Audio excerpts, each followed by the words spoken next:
अस्सलाम वालेकुम, मैं हूं शाहजेब खानजादा। हुक्मरान जमात तहरीक इंसाफ और मुल्क की दूसरी बड़ी सियासी जमात नून लीग को इस वक्त पार्टी सतह पर कई चैलेंजेस का सामना है।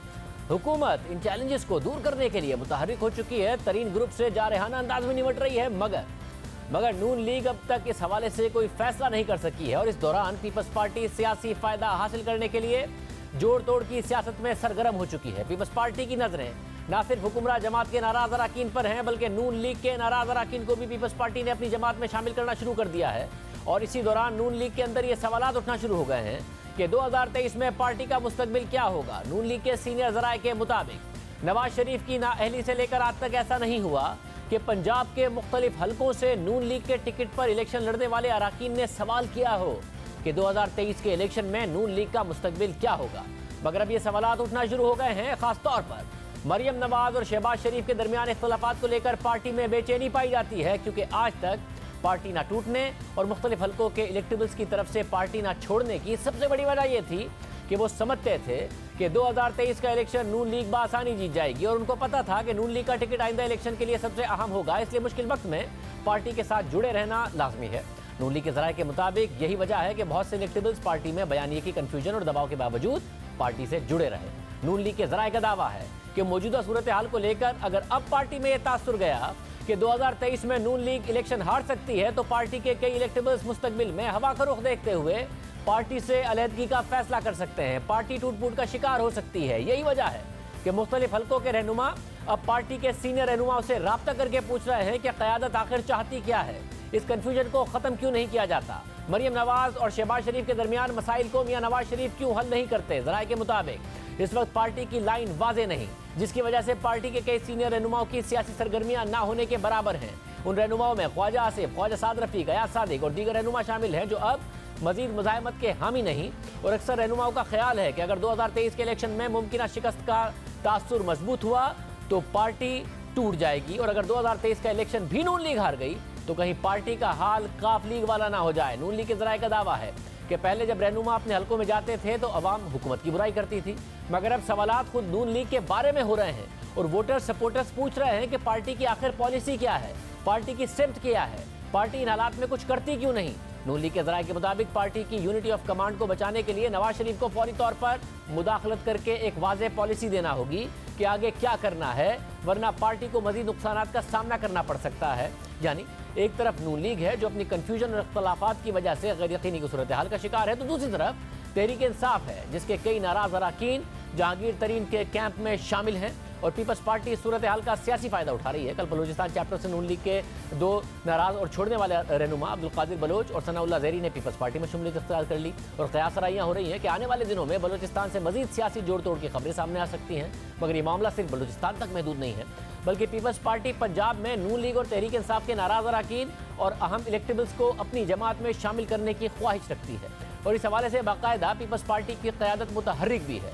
जून के महीने में खुद आसिफ अली जरदारी ने लाहौर का दौरा किया। एक हफ्ते तक आसिफ अली जरदारी लाहौर में रहे और खबरें आती रहीं कि आसिफ जरदारी के दौरे के बाद पंजाब के कुछ अहम सियासी रहनुमा पीपल्स पार्टी में शमूलियत इख्तियार कर सकते हैं। अब तक इस हवाले से कोई पेशरफ सामने नहीं आई, मगर आसिफ जरदारी के दौरे ने पीपल्स पार्टी की पंजाब में हिकमत अमली वाज़ेह की। 27 जून को रोजनामा डॉन में शाया होने वाली खबर के मुताबिक पीपल्स पार्टी के जराये ने दावा किया कि लाहौर के दौरे में आसिफ जरदारी ने तजवीज़ का जायजा लेने की कोशिश की कि जो ताकतवर तबकों की तरफ से पीपल्स पार्टी को पेश की गई थी कि अगर पीपल्स पार्टी 2023 में वफाक में हुकूमत बनाने का अपना चांस देखती है तो उसे साउथ और सेंट्रल पंजाब में अपना इलेक्टोरल शेयर बढ़ाना होगा। और आसिफ जरदारी अपने दौरे में इस तजवीज़ पर काम करने के लिए मसरूफ थे। सिर्फ यही नहीं, खबर में पीपल्स पार्टी के जराये ने दावा किया कि आसिफ अली जरदारी के लाहौर के दौरे के दौरान इस मकसद की तकमील के लिए आसफा भुट्टो जरदारी को पंजाब से लॉन्च करने से मुतालिक भी गौर व फिक्र किया गया। खबर के मुताबिक आसिफ जरदारी की मरकजी तवज्जो पंजाब में इलेक्टेबल्स की हिमायत हासिल करना थी और उन्हें इस हवाले से ब्रीफिंग भी दी गई। साथ ही 2018 में नून लीग के कुछ हारने वाले उम्मीदवारों को अपनी तरफ लाने के लिए भी पीपल्स पार्टी तैयार नजर आई, मगर जब नून लीग को इस हवाले से भिनक पड़ी तो नून लीग का पंजाब चैप्टर मुतहर्रिक हो गया और अपने उन अरकान से पार्टी में रहने के लिए दोबारा राब्ता बहाल कर दिया। खबर के मुताबिक साउथ पंजाब में आसिफ जरदारी ने पार्टी रहनुमाओं को टास्क दे दिया है कि वो जहांगीर तरीन को दीगर बागी अरकान के साथ पीपल्स पार्टी ज्वाइन करने के लिए कायल करें। यानी पंजाब में पीपल्स पार्टी उस वक्त अपना पूरा जोर लगा रही थी, अब भी जोर लगाने की खबरें हैं। गुज़िश्ता कुछ अरसे के दौरान पीपल्स पार्टी ने जो सियासी फायदे हासिल किए हैं वो किसी से ढके छुपे नहीं हैं। आज़ाद जम्मू और कश्मीर के इलेक्शन में पीपल्स पार्टी ने 11 नशिस्तें जीतकर सबको हैरान किया। नून लीग भी पीपल्स पार्टी का मुकाबला नहीं कर सकी और पीपल्स पार्टी तहरीक इंसाफ के बाद दूसरी बड़ी जमात बनकर सामने आई। इसी तरह गिलगित बल्तिस्तान के इलेक्शन में भी पीपल्स पार्टी तहरीक इंसाफ के बाद दूसरे नंबर पर रही। कराची में जो ज़िमनी इंतखाबात हुए उसमें भी पीपल्स पार्टी ने अपना वोट बैंक बढ़ाया। खासकर हल्का 249 का जो ज़िमनी इंतखाब हुआ उसमें पीपल्स पार्टी, नून लीग और तहरीक इंसाफ दोनों के उम्मीदवारों को शिकस्त देकर आगे आई। यानी इस हल्के से पीपल्स पार्टी जो 2018 में छठे नंबर पर थी वो 2021 में पहले नंबर पर आ गई। अब पीपल्स पार्टी कराची में अपना वोट बैंक बढ़ाना चाहती है क्योंकि पीपल्स पार्टी को लगता है कि मरकज़ में हुकूमत बनाने के लिए कराची मरकजी किरदार अदा कर सकता है। इसलिए कराची की हालत बेहतर करके इस वक्त पीपल्स पार्टी कौमी सतह पर पार्टी के तासुर को बेहतर करना चाहती है, जिसके लिए मुर्तज़ा वहाब को एडमिनिस्ट्रेटर कराची लगाया गया है। और पीपल्स पार्टी मगर क्या सिर्फ जोड़ तोड़ के साथ या फिर कुछ मजीद इलेक्टेबल्स को पार्टी में शामिल करके पंजाब में खुद को रिवाइव कर सकती है, जहां पर उसका वोट बैंक बुरी तरह मुतासिर हो चुका है। इस पर कमरुज़्ज़मा कायरा साहब से बात करेंगे। पहले राना सनाउल्लाह साहब नून लीग से हमारे साथ मौजूद हैं, उनसे भी बात करेंगे। राना साहब बहुत शुक्रिया। राना साहब, ये दुरुस्त है, हमारे जराए कंफर्म कर रहे हैं कि पार्टी में पहली दफा सवालात पूछे जा रहे हैं कि 2023 में भी पार्टी इलेक्शन जीत सकती है या नहीं। ये तासुर कि पार्टी को हराया जा सकता है इस वक्त पार्टी को कमजोर कर रहा है। पार्टी पहले नहीं टूटी, अब टूट फूट का शिकार हो सकती है। नहीं, देखिए, इसमें जो है वो सूरत हाल जो है वो बड़ी वाज़ेह है कि पाकिस्तान मुस्लिम लीग नून का एक बयानिया है या उसका एक मौक़िफ़ है और उस मौक़िफ़ में बड़ा बेस है, हकीकत है कि 2018 के इलेक्शन से पहले इस्टेब्लिशमेंट की तरफ से पाकिस्तान मुस्लिम लीग नून को निशाना बनाया गया। उसकी लीडरशिप के ख़िलाफ़ केसेस और फिर नाअहली, पार्टी की सदारत से अलहदगी और उसके बाद फिर पंजाब में बिलखसूस और पूरे पाकिस्तान में बिलअमूम जो है जो किंग पार्टी थी उसके मुकाबले में मुस्लिम लीग नून को जो है वो दीवार से लगाया गया। तो ये जो सूरत हाल है, उसके बाद पाकिस्तान मुस्लिम लीग नून के हर वोटर और हर वर्कर का ये मौक़िफ़ है कि हमें ऐसी सूरत हाल में या ऐसी सूरत हाल जो हमें पहले दरपेश हुई थी उसमें जो है वो हमें अपना स्टैंड लेना चाहिए और हमें ये मौक़िफ़ इख्तियार करना चाहिए कि इस मुल्क में फ्री फेयर इलेक्शन हो, इस मुल्क में वोट की इज्जत हो, इस मुल्क में जो है वो सिविलियन बालादस्ती हो और इस मकसद के लिए जो है वो हर आदमी जो है वो पूरी तरह से अपने आप को जो है वो तैयार पाता है। और आप मुझे ये बताएं कि 2018 के इलेक्शन के वक्त जो सूरत हाल PMLN की थी, क्योंकि हम 10 साल गवर्नमेंट के बाद जो है वो इलेक्शन में जा रहे थे, तो उससे ज़्यादा कमज़ोरी कह लें या एतराज़ कह लें वो तो हम पे ऊपर हो नहीं सकता। और जो कुछ 2018 में के इलेक्शन में PMLN के ख़िलाफ़ हुआ उससे ज़्यादा भी नहीं हो सकता। तो इसके बावजूद पंजाब में PMLN जो है वो सबसे बड़ी जमात के तौर पे इमर्ज हुई।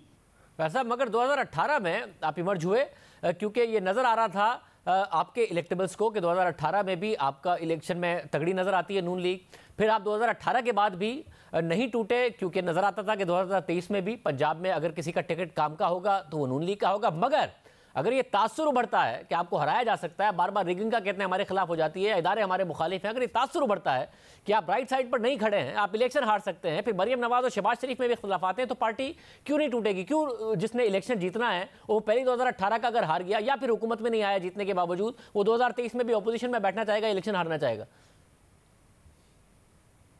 नहीं, देखिए शाहजेब, जो एक अगर आप हकीकी और यानी जो है वो हकायक के करीब तरीन जो है वो अगर आप बात करें या एनालिसिस करें, तो क्या इस्टेब्लिशमेंट जो है वो 2018 का इलेक्शन जमात इस्लामी से हमें हरवा सकती थी?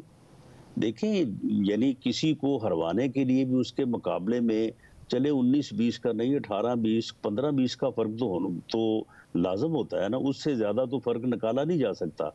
अब इस वक्त जो सूरत हाल है, जो हलकों में जो PTI की दुर्गट बन चुकी है, तो ये तो अब इतनी बुरी हालत में है और फिर जो इनके लोग हैं वो तो इलेक्टेबल्स भी जो है वो नॉन इलेक्टेबल बन चुके हैं। तो ऐसी सूरत हाल में मुस्लिम लीग नून को अगर यानी धांधली और जो है वो रिगिंग का जो पैमाना जो है, अगर उसको इतना दराज किया गया, इतना दराज किया गया, तो फिर मैं नहीं समझता कि फिर हालात जो हैं वो फिर किसी के काबू में रहेंगे। फिर ऐसे ही वाकयात होते हैं कि जिनकी बुनियाद के ऊपर जो है वो फिर तहरीकें जो है वो भले 5 साल जो है वो भुट्टो के खिलाफ नहीं चल सकी थी, फिर लेकिन इलेक्शन के नतीजे में तो फिर मामला जो थे वो दूसरी तरफ चल पड़े थे। मगर वो तो तारीख का ऐसा हिस्सा है ना जिसको कोड भी नहीं किया जा सकता, कि अफसोसनाक हिस्ट्री है हमारी। मगर राणा साहब, 4 महीने पहले तक नजर आ रहा था कि आपकी जमात बाई इलेक्शंस में तहरीक इंसाफ को हरा रही थी, तहरीक इंसाफ कमजोर नजर आ रही थी। मगर अब तो आपको सियालकोट में शिकस्त दी है पाकिस्तान तहरीक इंसाफ ने, और आपकी पार्टी के सीनियर जराए बाकायदा बता रहे हैं कि अब तो हल्कों में हमसे सवाल हो रहा है। पहले हमसे नहीं होता था, पहले हुकूमत की बुराइयां होती थी, अब हमसे सवाल हो रहा है कि भाई पार्टी खड़ी कहां है, पार्टी की पॉलिसी कहां है। तो अब तो आप इस वक्त डिफेंसिव पोजीशन में है। 4 महीने पुरानी वाली सूरत हाल नहीं है आपकी जमात की। मरियम नवाज साहबा की जो पॉपुलैरिटी है वो किस बात की पॉपुलैरिटी है? वो इसी बात की पॉपुलैरिटी है कि वो मियां नवाज शरीफ के मौक़िफ़ को जो है वो ज़्यादा दो टोक और ज़्यादा क्लैरिटी से जो है वो बयान करती हैं। तो जहाँ तक तो आप वर्कर और वोटर की बात करें तो वो तो इस मौक़िफ़ से करीब तर है, वो इस मौक़िफ़ का हामी है, वो इस मौक़िफ़ के लिए बड़ा सरगर्म है।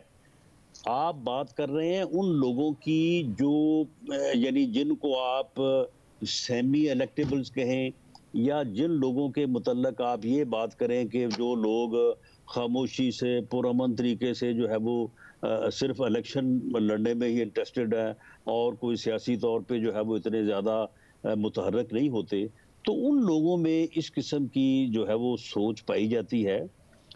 लेकिन सेंट्रल पंजाब में भी और साउथ में भी अब हमें किसी भी हलके में कोई ऐसी सूरत नहीं है कि वहाँ पे जो है वो हमें जो है वो इलेक्शन के लिए लोग अवेलेबल ना हो। सर, मगर आपके सीनियर रहनुमा अयाज सादिक हो गए, ख्वाजा साद रफीक हो गए, राना तनवीर, शहबाज शरीफ भी को भी उसमें शामिल कर लें, क्या वो सारे के सारे बहुत सारे रहनुमा ये नहीं समझते हैं कि भाई अब हमें 2023 का इलेक्शन जीतना है, वो हार गए तो हमारा काफलिक वाला हाल हो जाएगा, इसलिए हमारा फोकस इलेक्शन जीतने पर होना चाहिए, ना कि कन्फ्रंटेशन की तरफ होना चाहिए? नहीं, देखें, इसमें दो चीजें हैं। पहली बात तो ये है कि 2023 का इलेक्शन जो है, मैं पंजाब की बात कर सकता हूँ। पंजाब में पीएमएलएन कैसे हारेगी? मामला ये है ना, यानी सिर्फ यही दलील दी जा सकती है कि इस्टेब्लिशमेंट धांधली करेगी और रिजल्ट्स चेंज करेगी, लोगों को जबरदस्ती जो है वो इलेक्शन लड़ने से रोकेगी। तो अगर फिर ऐसे हालात होंगे तो क्या ये मुल्क जो है ये इस किस्म की के एडवेंचर का जो है वो मुतहम्मल हो सकता है? क्या अपने के रिपरकशंस नहीं होंगे? ऐसा करने के फिर जो है वो काउंटर रिएक्शन इसके ऊपर जो है वो नहीं होगा। मगर साहब, किस सूरत में होगा? पॉलिटिकल रियलिटीज भी तो देखें ना। पीटीआई एक पॉपुलर पार्टी है, एक तरफ वो खड़ी हो, साउथ पंजाब में अगर कुछ इलेक्टेबल्स पीपल्स पार्टी को ज्वाइन करते हैं या आपके मुकाबले में वो एक्टिव नजर आती है, और तहरीक इंसाफ की तरह राइट साइड पे भी खड़ी हो इदारों के, तो जो डायनामिक्स होंगे उसमें अगर आप वैसे ही कमजोर हो जाते हैं और इलेक्शन हार जाते हैं और आगे से भी पार्टियां पॉपुलर हैं, तो फिर आप कैसे ये सारी की सारी बातें कर रहे हैं कि जी एक अलग ही मामला हो जाएगा? देखें, हमारे पास तमाम हलकों में, सेंट्रल पंजाब में तो खैर एक से ज़्यादा, और बाकी जगहों पे भी हमारे पास अच्छे यानी इलेक्शन कंटेस्ट करने वाले जो है वो हमारे पास, जो कि अदरवाइज भी कमिटेड हैं, ज़्यादा कमिटेड हैं। अगर पीपल्स पार्टी जो है वो पंजाब में थोड़ा गेन करती है और पीपल्स पार्टी अपना वोट जो है वो उसको वापस लाती है और क्यों लीग या किसी भी कोई एक धड़ा तीसरा बनता है, तो फिर तो मुस्लिम लीग नून के लिए जो है वो मैदान और ज्यादा आसान हो जाएगा। जिस हलके में 1 to 1 फाइट नहीं होगी, उस हलके में तो पीएमएलएन के कैंडिडेट को जो है वो पकड़े नहीं जा सकेगा। तो ऐसी सूरत में तो हम इंशाल्लाह ताला जो है वो बहुत ज्यादा बेहतर परफॉर्मेंस देने के काबिल होंगे।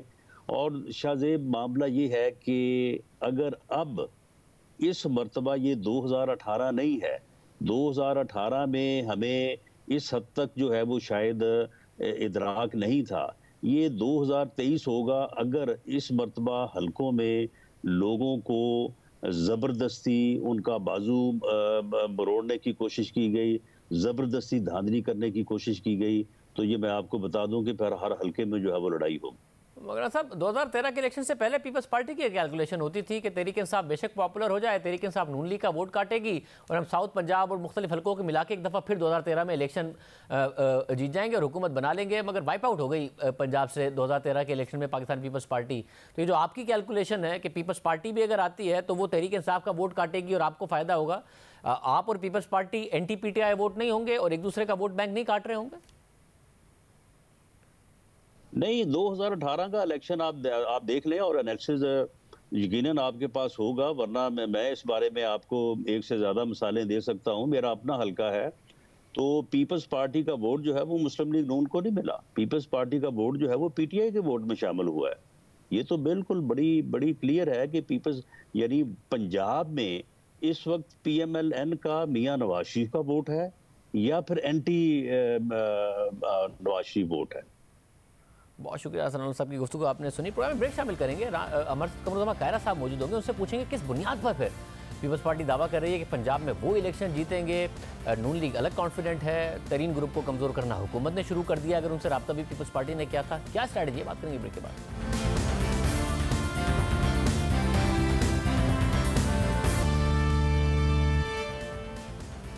इससे पहले सनोर साहब की गुफ्तगू आपने सुनी, पीपल्स पार्टी के मामला भी हमने आपके सामने रखे थे। हमारे साथ कमरुज़्ज़मा कायरा साहब मौजूद। कायरा साहब बहुत शुक्रिया।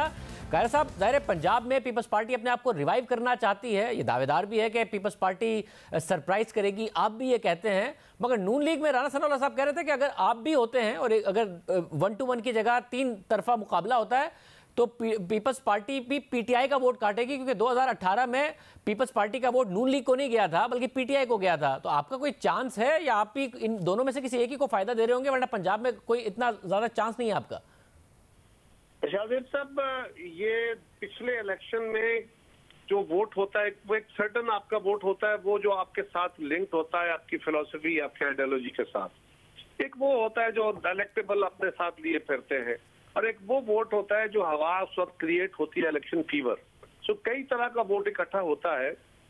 सवाल ये है कि PTI, हमारे लिए ये जरूरी था कि PTI का भी जो बुखार था या उसका जो इमेज बना हुआ था तब्दीली का, और बड़े नारे थे सब रोजगार की फराहमी के और चीजों को सस्ते करने के और यूटिलिटी बिल्स सस्ते करने के, और जो जितने भी नारे लगाए थे, इंक्लूडिंग देयर नारा जो है अकाउंटेबिलिटी का, ये एक्सपोज होता। आज उनकी गवर्नेंस एक्सपोज खड़ी है, वो कहाँ खड़े हैं। इसी तरह और लोगों की नजर में आज उनकी वो हैसियत नहीं है। अगर उनको थोड़ा सा एक मौका मिला है, सांस मिली है जिससे वो आगे नारा मारना शुरू हुए हैं, तो वो जब PDM के अंदर मुस्लिम लीग और मौलाना फजलुर रहमान साहब ने हमें और ANP को एक यानी इशू पे PDM को तोड़ के रख दिया, उसके नतीजे में जो तासर आया कि अब अपोजिशन तकसीम हो गई है, लिहाजा वही सियालकोट जहां से हम 2 इलेक्शन जीत रहे हैं जब इकट्ठे हैं, तो वहां से मुस्लिम लीग की एक पक्की सीट हार जाती है। कश्मीर के अंदर मुस्लिम लीग हुकूमत में होने के 5 साल हुकूमत में रहने के बावजूद 2-4 सीटें ले सकती है। तो ये तासर इसलिए आया कि हम आपस में दस्तगिरबा हो गए। अगर ऐसा ना होता तो यकीनन कश्मीर में आज अपोजिशन के लोगों की हुकूमत होती, आज फेडरल गवर्नमेंट की स्पॉन्सर्ड हुकूमत ना होती। लेकिन मैं आपसे एक गुजारिश करूंगा, ये एक कश्मीर के अंदर हमारी परफॉर्मेंस आप देख लीजिए, बलूचिस्तान के अंदर जो जॉइनिंग हुई है, ठीक है, इलेक्टेबल्स का एक बड़ा ग्रुप आया है जो अपनी हैसियत रखता है। पंजाब के अंदर मुस्लिम लीग का भी एक्सपोज होना हमारे लिए बहुत जरूरी था कि मुस्लिम लीग जो बयानिया लेके चली थी, वो बयानिया वोट को इज्जत दो वाला आज कहाँ खड़ा है। मुस्लिम लीग क्या अपने उस बयानिए के साथ उसी इखलास के साथ खड़ी है, या 2 बयानिए अलग अलग जो नुक्ता नजर है, अलग अलग जो ग्रुप्स हैं, अलग अलग जो इंटरेस्ट हैं, उसको वो बयान कर रहे हैं, और वो अब बयानिया खुल के सामने आना शुरू हो गया है, जिससे आप देख रहे हैं कि मुस्लिम लीग के वोटर में भी मायूसी है, और उसकी रिफ्लेक्शन एक तरफ अपोजिशन को तोड़ने की और दूसरी तरफ मुस्लिम लीग के डबल बयानिए की अब वो खुल के सामने आ गई, कश्मीर में भी और इधर सियालकोट में भी। तो हम ये कह रहे हैं कि हमारे साथ भी बहुत सारे इलेक्टेबल्स के रास्ते थे। ये इलेक्टेबल्स की पॉलिटिक्स का मैं जाती तौर पे तो शायद सब मुखालिफ हूं। कैसे, अगर मैं जानना चाहूँ कि अगर इलेक्टेबल्स आपके पास आ भी गए, जाहिर इलेक्टेबल्स पे पार्टी वोट देखते हैं, आपको लगता है कि उन्हें नून लीग या तहरीक इंसाफ के अलावा नजर आएगा कि पीपल्स पार्टी एक्चुअली पंजाब में इतना रिवाइव कर गई है कि एक तो हमारा अपना वोट बैंक, उसमें मिलाकर कुछ हजार पीपल्स पार्टी का वोट बैंक भी हमें मिल जाएगा, क्योंकि पीपल्स पार्टी ने रिसेंटली किसी बाई इलेक्शन में पंजाब में कोई अच्छा परफॉर्म नहीं किया है। ये बात आपकी दुरुस्त है, बिल्कुल आपकी बात दुरुस्त है, लेकिन पंजाब के अंदर हमारे कोई 25-30 मेंबरान वो हैं जिन्होंने बड़ा हैंडसम वोट लिया था। ठीक है, वो दूसरे नंबर पे या तीसरे नंबर पे आए थे या चौथे नंबर पे आए थे, लेकिन वोट उन्होंने ठीक लिए थे। हम ये नहीं कह रहे कि हम पूरा पंजाब फतह कर लेंगे, हम ये कह रहे हैं कि पीपल्स पार्टी पंजाब में रिवाइव होगी। और अगर हम पंजाब के अंदर जो हमारे साथी थे, यकीनन आज भी हमारे पास वो मौजूद है, और कुछ जो लोग पीटीआई में गए थे, और अभी इलेक्शन में जितना वक्त बाकी है उसमें यकीनन आप देखेंगे जिस तरह बलोचिस्तान के अंदर एक सरप्राइज था, आपको पंजाब के अंदर से भी कुछ सिटिंग और कुछ साबिक मेंबरान, और सारे वो नहीं होते लगते बल्कि जो दो जमातों में अकोमोडेट हो गए, वो भी तो हैं जो दोनों जमातों में अकोमोडेटेड नहीं है लेकिन मौजूद हैं। कैसा ऐसा ग्रुप सामने आया था ना, और फिर खबरें आई जून में कि जहांगीर तरीन ग्रुप को अप्रोच करने का टास्क दिया है आसिफ जरदारी साहब ने अपनी पार्टी को, मगर अब तो नजर आ रहा है कि वो ग्रुप तितर बितर हो रहा है, हुकूमत ने उस ग्रुप को तोड़ना शुरू कर दिया है। ऐसा ना आखिर में जहांगीर तरीन साहब अकेले रह जाएं और आपके भी किसी काम के ना हो अगर आप उन्हें अप्रोच भी करें। शाहजेब साहब, आप एक तो पहली बात तो यह है कि जहांगीर तरीन ग्रुप से हमारा राब्ता हुआ नहीं हुआ, मेरे इल्म में नहीं है। दूसरा, जहांगीर तरीन साहब के ग्रुप को पहले दिन से हुकूमत तोड़ने की कोशिश कर रही थी, वो आज तो तोड़ने की कोशिश नहीं कर रही, पहले दिन से कर रही थी। उन्होंने एक बंदा तोड़ लिया, उसके खिलाफ गवर्नमेंट ने बड़ा जाके क्वेश्चन मेयर्स दिए और उसको उसका इरादा तो टूट गया, लेकिन उनके बाकी साथी बड़े वाज़ेह तौर पर उनके साथ खड़े हैं। लेकिन जहांगीर तरीन साहब के साथी जो आज यहाँ खड़े हैं, अगर ये अपनी जमात में वापस भी जाते हैं तो उनकी अगले इलेक्शन से पहले वो हैसियत वहां नहीं रहनी, वो यहाँ के भी नहीं रहेंगे, वहां के भी नहीं रहेंगे, तो उनको भी अपना इस बात का अदराक है, तो उनको कोई फैसला करना पड़ेगा। लेकिन मैं उस पर बेट नहीं कर रहा, मैं तो ये कह रहा हूँ कि जितनी मेरी रिक्वायरमेंट है यानी पीपल्स पार्टी, इंशाअल्लाह ताला हम आपको बहुत जल्द खाएंगे, परफॉर्म करेंगे। हम कोई खाली बयान तो नहीं दे रहे, हम कह रहे हैं हम परफॉर्म करके आपको दिखाएंगे कि दीज आर द नंबर्स, ये दीज आर द पीपल। फिर तो खैर साहब, आप बतौर पंजाब के लीडर, आपकी फिर पार्टी की लीडरशिप से ये बात हुई है कि जब हम ये बताएंगे आवाम को कि जी पीटीआई ने डिलीवर कर सकी, तो साथ में ये भी तो बताना पड़ेगा कि पीपल्स पार्टी डिलीवर कर सकती है, उसके लिए सिंध की कारकर्दगी बेहतर हो। उसके लिए भी आपने कहा है पार्टी से कि जी सिंध की फिर कारकर्दगी बेहतर करें ताकि हम ऑल्टरनेट तो दिखाएं पीपल्स पार्टी को। सिंध की पार्टी जो परफॉर्म कर रही है, बहुत सारे सेक्टर्स उनकी परफॉर्मेंस मिसाली है, मसलन हेल्थ में उनका कोई कंपैरिजन नहीं है पूरे पाकिस्तान के बाकी सूबों से, वो बहुत आगे हैं। इसी तरह बहुत सारे और इश्यूज भी हैं, इवन डेवलपमेंट जो थर का बहुत शोर था, तो थर का भी जिन लोगों ने दिखाया है, जाके देखा है, अब उनका इंफ्रास्ट्रक्चर के ऊपर भी बहुत सारा एक्सपेंडिचर है।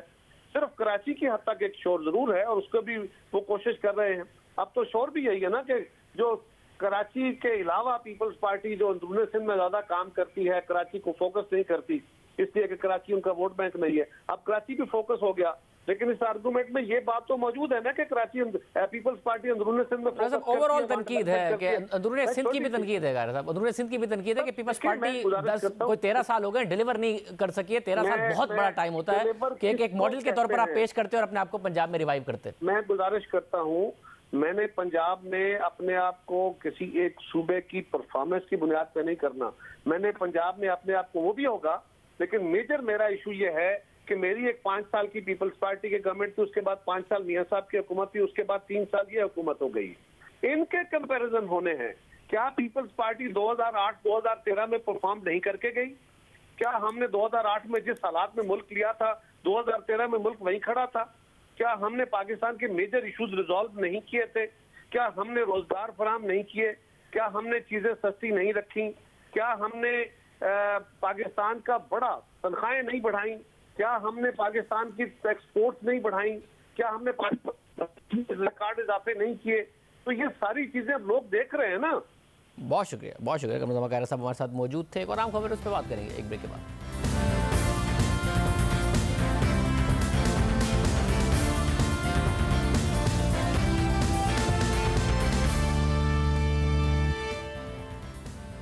शान शौकत के साथ आमद, बड़े बड़े दावे और फिर तजलील के साथ रुखसती। तहरीक इंसाफ की हुकूमत में कई लोग इसी तरह आए और फिर निकाले गए, लेकिन डॉक्टर फिरदौस आशिक ऐवान के साथ ऐसा 2 मरतबा हुआ है। डॉक्टर साहिबा ने 30 मई 2017 को तहरीक इंसाफ में शमूलियत अख्तियार की।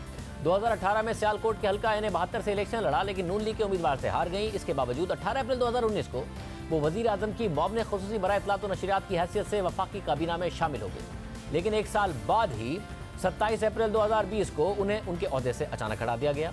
उस वक्त हुकूमती ज़राए से फिर मीडिया पर खबरें लीक की गई कि फिरदौस आशिक ऐवान पर करप्शन के इल्ज़ामात थे, इख्तियारात की नाजायज़ इस्तेमाल के इल्ज़ामात थे। अहम बात यह है कि फिरदौस आशिक अवान मुस्ताफ़ी नहीं हुई थी बल्कि उन्हें बरतरफ कर दिया गया था। और फिर उसके कुछ ही रोज़ बाद 10 मई 2020 को खबर आई कि फिरदौस आशिक अवान को सिक्योरिटी स्टाफ ने सर्किट हाउस मुल्तान में दाखिले की इजाज़त नहीं दी और उन्हें तल्ख कलामी के बाद वापस लौटना पड़ा था। फिर 2 नवंबर 2020 को फिरदौस आशिक अवान वज़ीर आला पंजाब की मामले खुसूसी बराए इत्तलात बना दी गई। फिर उन्हें ओहदे से हटाए जाने की खबरें पिछले दिनों सामने आई। फिर उन्होंने गुज़िश्ता जुम्मे को इस ओहदे से इस्तीफ़ा दे दिया। फिर फिरदौस आशिक अवान खुद ये बताती रही कि उन्हें वज़ीर आज़म वफाक में लाना चाहते हैं और अहम जिम्मेदारी देना चाहते हैं, लेकिन आज एक बार फिर उन्हें वैसे ही रवैये का सामना करना पड़ा जो माजी में ओहदे से हटाए जाने के बाद करना पड़ा था।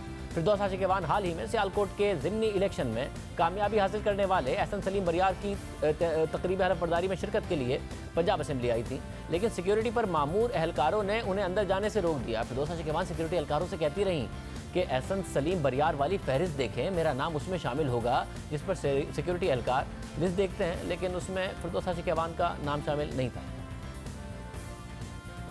बेटे ठीक हो, खैरियत ना लो, ठीक हो? नहीं मैम, सॉरी मैडम, हमारी नहीं आपके हमारे लिए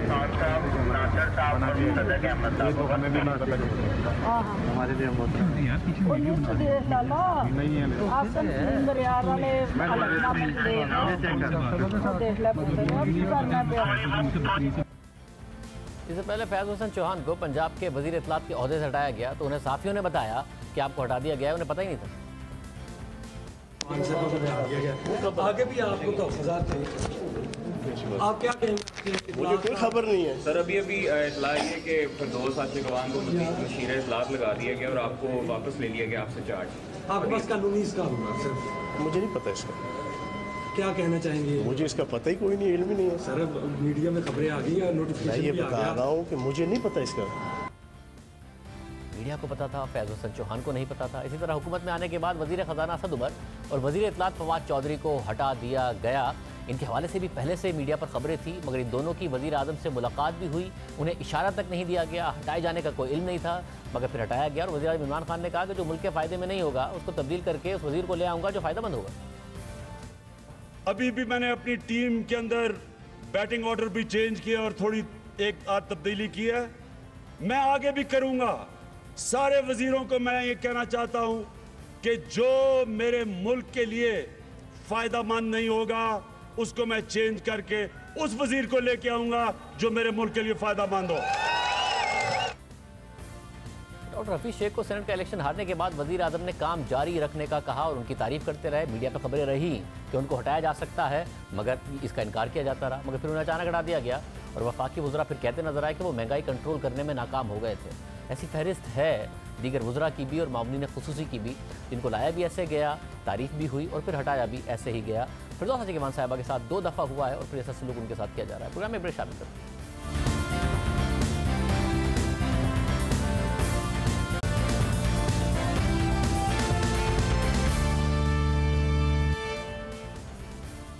बढ़ता हुआ तिजारती खसारा इस वक्त मुल्क की मईशत के लिए सबसे बड़ा मसला नजर आ रहा है। इसकी बड़ी वजह मुल्क की मईशत में बैरूनी सरमायाकारी का कम होना है। जुलाई के महीने में तिजारती खसारा 3.1 अरब डॉलर्स रहा और एक दफ़ा फिर नजरें तरसीलात ज़र यानी रेमिटेंसेस की तरफ हैं। अगर तरसीलात ज़र 2.5 अरब डॉलर से ऊपर रही तो करंट अकाउंट खसारा 800 मिलियन डॉलर से कम हो सकता है, वरना जुलाई के महीने में भी बढ़ सकता है। रुपया आज भी दबाव में रहा और गिरकर 163 रुपये 90 पैसे का हो गया है। 7 अक्टूबर 2020 के बाद रुपया कम तरीन सतह पर है। 14 मई 2021 को 152 रुपये 28 पैसे की सतह पर जाने के बाद रुपया 7.1% गिर चुका है। पाकिस्तान को इस वक्त तरसीलात ज़र सहारा दे रही हैं, मगर बैरून मुल्क सरमायाकारी में मुसलसल इस वक्त कमी हो रही है बैरूनी सरमायाकारी में। हालांकि जनूबी एशिया में 2020 में बैरूनी सरमायाकारी 20% इजाफे के साथ 71 अरब डॉलर्स रही। वर्ल्ड इन्वेस्टमेंट रिपोर्ट के मुताबिक इसमें सबसे ज्यादा किरदार भारत का रहा, जहां 64 अरब डॉलर्स की सरमायाकारी हुई। हालांकि कोरोना के दौरान भारत की मईशत मुसलसल दबाव में रही, मगर बैरूनी सरमायाकारी में फिर भी इजाफा हुआ, जिससे भारत के ज़र मुबादला के ज़खायर मई में 592 अरब डॉलर्स पर पहुंच गए, जिसमें कोरोना के दौरान 102 अरब डॉलर्स के बैरूनी सरमायाकारी से आए। पाकिस्तान के टोटल ज़र मुबादला के ज़खायर 24.8 अरब डॉलर्स पर पहुंचे हैं और उसमें भी बड़ा हिस्सा बैरूनी कर्जों का है। बांग्लादेश के 45 अरब डॉलर्स के ज़र मुबादला के ज़खायर हैं। रिपोर्ट के मुताबिक गुज़िश्ता बरस तरक्की पजीर ममालिक में की जाने वाली 662 अरब डॉलर्स की सरमायाकारी में पाकिस्तान का हिस्सा न होने के बराबर है। वियतनाम ने 15.8 अरब डॉलर्स, इंडोनेशिया ने 18.6 अरब डॉलर्स, चीन ने 149.3 अरब डॉलर्स की सरमायाकारी हासिल की। यहां तक कि कोरोना के दौरान 2.6 अरब डॉलर्स की सरमायाकारी के साथ बांग्लादेश भी पाकिस्तान को पीछे छोड़ गया है, जो मुश्किल से 2 अरब डॉलर्स के आसपास सरमायाकारी हासिल कर सका है। नासिर जमाल की आज की खबर के मुताबिक बैरूनी सरमायाकारी का हजम पाकिस्तान में कम हो रहा है। बैरूनी सरमायाकारी का मुल्क में टोटल हजम 5 साल में 41.9 अरब डॉलर से कम होकर 2020 में 35.6 अरब डॉलर्स पर आ गया है, जबकि भारत का बैरूनी सरमायाकारी का हजम 318 अरब डॉलर से बढ़कर 480 अरब डॉलर्स पर पहुंच चुका है। पिछले 5 सालों में पाकिस्तान से पोर्टफोलियो इन्वेस्टमेंट का भी 2 अरब डॉलर्स का इनखला देखा गया है। इटली की बड़ी एनर्जी कंपनी एएनआई गुज़िश्ता बरस पाकिस्तान में अपनी सरमायाकारी बेच कर जा चुकी, जबकि कुछ मजीद कंपनीज भी पाकिस्तान से निकलने के लिए खरीदार ढूंढ रही हैं। दूसरी जानिब तहरीक इंसाफ की हुकूमत बोर्ड ऑफ इन्वेस्टमेंट के 4 सरबराह तब्दील कर चुकी है और वजीर खजाना शौकत तरीन साहब ने गुज़िश्ता दिनों हमारे प्रोग्राम में बैरूनी सरमायाकारी न आने की बड़ी वजह हुकूमत की तरफ से, बोर्ड ऑफ इन्वेस्टमेंट की तरफ से अच्छी मार्केटिंग ना होना बताई। 11 माह में 28% फॉरेन डायरेक्ट इन्वेस्टमेंट में कमी। पाकिस्तान की स्टॉक मार्केट भी बढ़ रही है मगर आउटफ्लो ही देखा गया है एक लंबे अरसे से। कोविड के दौरान भी मईशत मनफी होने के बावजूद भारत में 100 अरब डॉलर से ज़्यादा की फॉरेन डायरेक्ट इन्वेस्टमेंट आई है। उनके जो रिजर्व्स हैं वो ऑल टाइम हाई पर पहुंच गए, तकरीबन 600 अरब डॉलर के करीब। पाकिस्तान में अब तो बिजली भी है, दहशतगर्दी भी नहीं है, क्यों उस हिसाब से FDI नहीं आ रहा है? बेटर मार्केटिंग, हमारी मार्केटिंग ही ठीक नहीं है। हमारा FDI है, हमारे पास इस वक्त तो सबसे बड़ा जो अपॉर्चुनिटी है वो हमारा चाइना है कि हम लोग, उन्होंने हमें पैसे दिए, हमने इंफ्रास्ट्रक्चर बनाया है, स्पेशल इकोनॉमिक जोन बनाए। अब हमारा काम है उनके पास जाके बैठ जाना। उनकी जो कंपनियां रीलोकेट हो रही हैं, वियतनाम में हो रही हैं, म्यांमार में हो रही हैं, कंबोडिया में हो रही हैं, वो क्या कर रहे हैं? वो सनसेट इंडस्ट्री को रीलोकेट कर रहे हैं और उसमें टेक्सटाइल है, लेदर है, इस किस्म की कंपनीज हैं जो कि हमारे पास तो उसकी नो हाउ है, तो हम क्यों नहीं उनको इधर लेके आते? तो हमारी जो BOI की मार्केटिंग है वो एक किस्म से उसने बिलो एवरेज काम किया है, तो इसको रिवैम्प किया जाएगा। और CPEC जो है उसकी रिवैम्प करने की ये ज़रूरत है कि मार्केटिंग के लोग भी चलाएं। कोरियंस हैं, बाकी हैं, वो भी आना चाहते हैं, लेकिन कोई पैकेज तो बनाए ना। हम पाकिस्तान को एक डिज़ायरेबल इन्वेस्टमेंट हमें हब बनाना चाहिए। मुस्तफा साहब मौजूद हैं, बोर्ड ऑफ इन्वेस्टमेंट के साबिक सरबराह। तहरीक इंसाफ के दौर में बोर्ड ऑफ इन्वेस्टमेंट के सरबराह रहे, 8 महीने में ही मुस्ताफ़ी हो गए हारून शरीफ साहब। शरीफ साहब बहुत शुक्रिया शो में ज्वाइन करने के लिए। साहब, कोरोना के बावजूद फॉरेन डायरेक्ट इन्वेस्टमेंट आई है, भारत के तो जो ज़र मुबादला के ज़खायर हैं वो बढ़ गए, हालांकि मईशत दबाव में नज़र आई है। वियतनाम हो, इंडोनेशिया हो, हर जगह पर फॉरेन डायरेक्ट इन्वेस्टमेंट में इजाफा देखा गया है। पाकिस्तान में क्या वजह है कि हम फॉरेन डायरेक्ट इन्वेस्टमेंट नहीं अट्रैक्ट कर पा रहे हैं? आप तो खुद जब हुकूमत में आया बड़े पॉजिटिव थे कि बड़ी फॉरेन डायरेक्ट इन्वेस्टमेंट आएगी, फिर आप भी छोड़ गए, क्या वजह है? शौकत तरीन साहब कह रहे हैं जो बोर्ड ऑफ इन्वेस्टमेंट है जिसमें आप थे वो मार्केटिंग ठीक नहीं करता है, जिसकी वजह से पाकिस्तान में सरमायाकारी नहीं आ रही। देखिए, इसमें स्ट्रक्चरल इशू है शाहजेब। पहली बात तो ये है कि जहाँ तक पाकिस्तान का ताल्लुक़ है, जब मैं आया था तो इमरान खान साहब के साथ मैंने 4-5 ममालिक के दौरे भी किए। उन्होंने बड़ा ब्रिलियंटली स्पेस ओपन की कि आप आइए और इन्वेस्ट कीजिए। आपको याद होगा मोहम्मद बिन सलमान तशरीफ़ लाए, फिर अमीर ऑफ कतर तशरीफ़ लाए, सब ने कमिटमेंट्स टेबल पर रखी थी, लेकिन वो कमिटमेंट्स को मटीरियलाइज़ करने के लिए बोर्ड ऑफ इन्वेस्टमेंट के पास इम्प्लीमेंटेशन का मसल नहीं है। मैं वहाँ पर पुश करता रहा, क्योंकि आप जब लेकर इम्प्लीमेंटिंग मिनिस्ट्रीज में डाल देते हैं तो फिर वो प्रोजेक्ट बन नहीं पाता है। तो एक तो ये स्ट्रक्चरल फ्लॉ है कि पाकिस्तान के जो कंपेटिटर्स हैं उन्होंने मॉडर्न लाइंस के ऊपर प्रोफेशनल्स के थ्रू, जो शौकत तरीन साहब जिसको मार्केटिंग कह रहे हैं, हमें प्रोजेक्ट को डेवलप नहीं हम कर पाते हैं, इंटरेस्ट को ले आते हैं। आप देखिए जितने हमारे बाहर की FDI आई है, या तो वो प्रोजेक्ट लिटिगेशन में चले गए हैं, या वो प्रोजेक्ट्स जो हैं वो पॉलिसी की तब्दीली, इनकंसिस्टेंसी की वजह से ख़राब हो गए। तो ज़्यादा हमारा जो ट्रस्ट डेफिसिट है वो इस वजह से बढ़ा है कि हम डिस्प्यूट को रिजॉल्व नहीं कर पाते, पॉलिसी को सस्टेन नहीं कर पाते। और मैं ये भी कहूँगा कि हम लोगों को भी इतनी तवातर से चेंज करते हैं, जो इन्वेस्टर है उसका रिलेशनशिप बनता है 1 या 2 लोगों से, अगर वो बदल जाए तो वो फिर ज़ीरो से स्टार्ट करते हुए हिचकिचाता है। हमें इससे सीखना चाहिए, और जो अभी इस हुकूमत के लिए भी 2 साल रह गए हैं उसके अंदर हमें चाहिए कि हम इसको तवातर के साथ कोई फोकस तरीके से प्रोजेक्ट्स को टेबल पर रखें। ये ट्रांजैक्शन से लिंक्ड होती है इन्वेस्टमेंट, और जो ट्रांजैक्शंस बनाने की कैपेसिटी है वो दुनिया में बहुत मॉडर्नाइज हो चुकी है, हमारी सरकार में अभी वो कैपेबिलिटी है नहीं। सर फिर एक ज़माना था, कहा जाता था कि जी पाकिस्तान में फॉरेन डायरेक्ट इन्वेस्टमेंट क्यों आएगी, एक तो यहाँ पर एनर्जी नहीं है, लोड शेडिंग इतनी है, दूसरा यहाँ पर दहशतगर्दी का मसला है। अब दहशतगर्दी का मसला भी हल हो गया, साथ में लोड शेडिंग का मसला भी हल हो गया, तो इस हुकूमत के पास ये दोनों मसाइल नहीं थे। फिर सीपैक के तहत कहा गया कि जी ये जब सीपैक बन जाएगा, इंफ्रास्ट्रक्चर डेवलपमेंट हो जाएगी, फिर आएगी इन्वेस्टमेंट, इकोनॉमिक जोन्स भी बना दिए, हुकूमत का दावा है। उसके बावजूद अगर इन्वेस्टमेंट दूसरे ममालिक की तरह, पड़ोसी ममालिक की तरह क्यों नहीं आ रही है? आपका ख्याल है कि अगर बोर्ड ऑफ इन्वेस्टमेंट के 4 सरबराह इस हुकूमत में आए, बार बार बदल देते, उससे फर्क पड़ता है या कोई और मसला है? जी बिल्कुल, ये जो पॉलिसीज़ और लोगों का तसलसल इसमें एक फंडामेंटल चीज़ है, क्योंकि जब इन्वेस्टर है वो कॉन्फिडेंस से एक चीज़ डिस्कस करता है, जब हम आगे लेकर जाते हैं तो अगर फेसेस चेंज हो जाएं तो उनके पास बाकी ऑप्शंस भी होती हैं। वो 5 ममालिक को देख रहे होते हैं, तो हमें फ्यूचर में चाहिए कि एक तो पॉलिसी का तसलसल बनाएं और दूसरा जो लोग हमें डील कर रहे हैं इस चीज़ के ऊपर, एक तो वो काबिल हों, लेकिन उनको आप एम्पावर करें, गवर्नमेंट उनके पीछे खड़ी नज़र आए, क्योंकि उन्होंने देखिए होता क्या है। जो इन्वेस्टर, सबसे पहला तो मैं ये काम करूंगा, हमारे बेस्ट एम्बेसडर्स तो जो फॉरेन इन्वेस्टर्स पाकिस्तान में हैं, हमें उनको फैसिलिटेट करना है। अगर वो अच्छा लफ्ज़ बोलेंगे हमारे लिए तो बाकी लोग भी आना शुरू हो जाएंगे।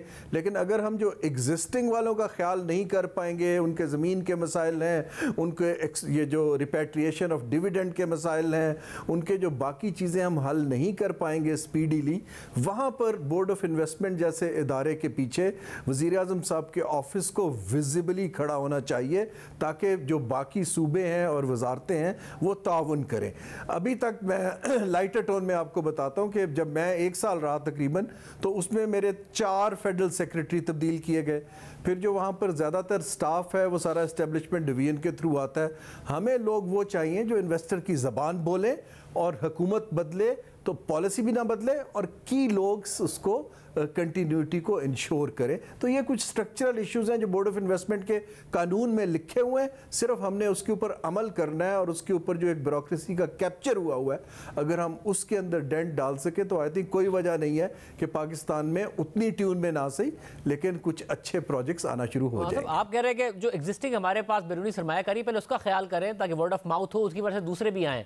अब पाकिस्तान में कहा जाता है कि जी ऑयल एंड गैस एक्सप्लोरेशन का बड़ा पोटेंशियल है, पाकिस्तान में कमी भी है, पाकिस्तान का दरामदी जो इस वक्त बजट है, जो दरामदी जो इंपोर्ट्स है उसमें जा रहा है बहुत ज़्यादा, मगर हुकूमत कहती तो है कि हम ऑयल एंड गैस एक्सप्लोरेशन के लिए नए ब्लॉक्स जो हैं उनको ऑक्शन करेंगे, मगर ENI इटालियन कंपनी जो इतने अरसे से पाकिस्तान में ऑपरेट कर रही थी वो अपने स्टेक्स बेचकर चली गई है पाकिस्तान से। फिर फॉरेन डायरेक्ट इन्वेस्टमेंट के हम बात करते हैं, फॉरेन पोर्टफोलियो इन्वेस्टमेंट जिसका आना और निकलना बहुत आसान है। कोविड के दौरान भी इंडिया में बहुत ज़्यादा आई है, इंडियन स्टॉक मार्केट अपनी हिस्ट्री के बेस्ट लेवल्स पर चली गई है, जिसमें बहुत ज़्यादा बड़ा किरदार फॉरेन पोर्टफोलियो इन्वेस्टमेंट का है। पाकिस्तान से वो भी पोर्टफोलियो इन्वेस्टमेंट बाहर ही जा रही है, उस तरीके से पाकिस्तान में नहीं आ रही है। तो एग्जैक्टली क्या मसला है कि पाकिस्तान नहीं अट्रैक्ट कर पा रहा है, नहीं रडार पर है इस वक्त, पोर्टफोलियो इन्वेस्टमेंट हो, फॉरेन डायरेक्ट इन्वेस्टमेंट हो, और उल्टा हमने ENI का एग्जिट देखा, हालांकि इतने पोटेंशियल की बात होती है और हुकूमत कह रही है कि हम और ब्लॉक्स भी देंगे।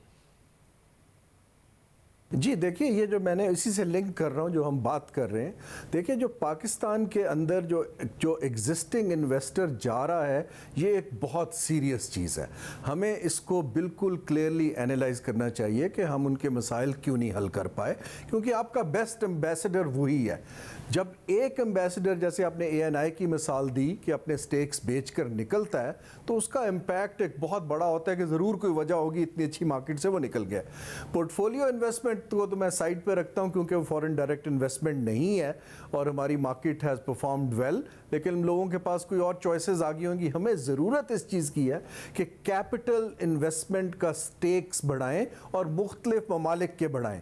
उसके लिए हमें कुछ इदारा जाती स्ट्रक्चरल तब्दीलियां करनी है, वरना आप इसी स्ट्रक्चर में किसी को भी बिठा देंगे तो वो डिलीवर नहीं कर पाएगा। और ये पैगाम मैं नहीं दे रहा हूँ, ये पैगाम मुझे बाकी ममालिक के सरबराहान ममलकत ने भी दिया है, उनके इन्वेस्टमेंट मिनिस्टर्स ने भी दिया है कि जी हमें कॉर्पोरेट सेक्टर टाइप एक चाहिए जो स्ट्रक्चर जो हमसे ट्रांजैक्शंस कर सके। हमारा जो अभी तक स्ट्रक्चर चला आ रहा है वो वही है कि 20 काम एक एडिशनल सेक्रेटरी साहब कर रहे होते हैं तो हम इन्वेस्टमेंट को भी क्लब कर देते हैं। यहाँ पर मेरे ज़ाती ख्याल से हमें इन्वेस्टर को बिल्कुल क्लियर तरजीहात के तौर पे एक स्ट्रक्चर देने की ज़रूरत है जिस पे उनका एतमाद बहाल हो। जैसे बांग्लादेश ने एक्सपोर्ट्स बढ़ाई हैं, तो मैं खुद, क्योंकि मैं जब वर्ल्ड बैंक में था उसको देखता था, तो वहाँ हसीना वाजिद साहिबा ने अपने ऑफिस के अंदर एक यूनिट बनाया और वहाँ पर, जैसे आपको पता है हड़ताल अक्सर होती है, सिर्फ 2 गाड़ियों को गुजरने की ज़रूरत है उसमें, एक जो एम्बुलेंस है, दूसरा जिसके ऊपर एक्सपोर्टर या इन्वेस्टर का स्टिकर है। जब तक हम ये visa policies, dispute resolution, property rights, investment climate के बेसिक इश्यूज़ को ब्यूरोक्रेसी से निकाल के, जैसे दुबई ने इंटरनेशनल फाइनेंशियल सेंटर बनाया, कतर ने बनाया, कोई ऐसा इदारा नहीं बना पाएंगे, एग्जिस्टिंग स्ट्रक्चर और जुडिशल सिस्टम को ठीक होते बहुत देर लगेगी। बहुत शुक्रिया शहज़ाद की गुफ्तगू आपने सुनी। फॉरेन डायरेक्ट इन्वेस्टमेंट बहुत लाजमी है पाकिस्तान के आगे बढ़ने के लिए, करंट अकाउंट को पर जो प्रेशर आ रहे हैं उसको मैनेज करने के लिए, जैसे कि दूसरे ममालिक में हमें नज़र आया कि रिजर्व्स बढ़े हैं। आगे में इतना ही।